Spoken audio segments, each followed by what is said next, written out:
Hi friends, welcome to துளிர் அர்மனிலா channel. நம்ம இன்றைக்கி இட்லி, தோசை, சப்பாத்திக்கு ஏற்ற மாதிரி தக்காளி குருமா வீட்டில் ஈஸியாக எப்படி பண்ணுறதுன்னு பார்க்கலாம். பேன் எடுத்துகிட்டு எண்ணெய் சேர்த்து கடுகுளுந்தம் பருப்பு, கருவேப்பிலை, 2 பெரிய வெங்காயம், 3 பச்சை மிளகாய் அதோடு சேர்த்து நம்ம கட் பண்ணி போட்டாச்சு. நல்லா லேசாக கண்ணாடி பதம் வர வரைக்கும் வதங்கட்டும். நம்ம இப்போ ஒரு 3 வெங்காயம் எடுத்துருக்கோம் அப்படின்னா ஒரு 10 தக்காளி எடுத்துக்கலாம். இது தக்காளி தான் ரொம்ப டேஸ்ட் கொடுக்கும். அது கூட மஞ்சத்தூளும் உப்பும் சேர்த்து விட்டால் கொஞ்சம் தக்காளி நல்லா மசிஞ்சு வந்துடும். அது வரைக்கும் நல்லா வதக்கிக்கலாம். வதக்கிட்டு நம்ம கொஞ்சம் நேரம் மூடி வச்சிடலாம். அந்த தக்காளி இருக்கிற தண்ணி நல்லா வெந்து வரட்டும். அது வரைக்கும் கொஞ்சம் நம்ம வெயிட் பண்ணலாம்.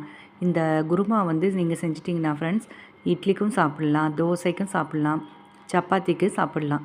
ரொம்பவும் டேஸ்ட்டாக இருக்கும். அதே போல் இதுக்கு ஒரு மசாலா பேஸ்ட் அரைச்சிக்கலாம். துருவின தேங்காய், சீரகம் 1 ஸ்பூனு, சோம்பு 1 ஸ்பூனு, 4 வரமிளகாய் இதை மட்டும் பேஸ்ட்டாக அரைச்சி எடுத்துகிட்டு வந்துடலாம். இப்போ தக்காளி நல்லா வேகட்டும். நம்ம தக்காளி ஈஸியாக வேகணும் அப்படின்னா இன்னும் நல்லா ஃபைனாக சாப் பண்ணி போட்டுக்கலாம். நம்ம தக்காளியை மட்டும் அரைச்சி மட்டும் சேர்க்கவே கூடாது. இந்த குருமாவுக்கு டேஸ்ட்டு கிடைக்காது. அதனால் நம்ம தக்காளியை முடிஞ்ச அளவுக்கு மெல்லிஸாக கட் பண்ணி அரிஞ்சு போட்டுக்கோங்க. நல்லா கொஞ்சம் குழஞ்சி வெந்து வர்ற வரைக்கும் நம்ம வெயிட் பண்ணலாம். நல்லா மூடி போட்டுட்டு தண்ணி ஊற்றாமையே வேகட்டும். அடுத்து இப்போ அரைச்ச மசாலா பேஸ்ட்டை சேர்த்து விட்டுட்டு ஒரு 2 டம்ளர் தண்ணி சேர்த்தா போதும். ரொம்ப தண்ணி சேர்க்க தேவையில்லை. இது கொஞ்சம் கெட்டியாக தான் இருக்கும். நல்லாயிருக்கும் ஃப்ரெண்ட்ஸ், ரொம்ப டேஸ்ட்டாக இருக்கும் குருமா டைப்பில். அதை கொஞ்சம் மூடி வச்சிடலாம்.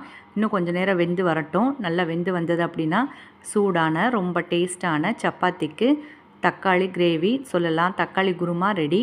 இந்த வீடியோ பிடிச்சிருந்ததுனா லைக் பண்ணுங்கள், ஷேர் பண்ணுங்கள், சப்ஸ்கிரைப் துளிர் அர்மனிலா சேனலை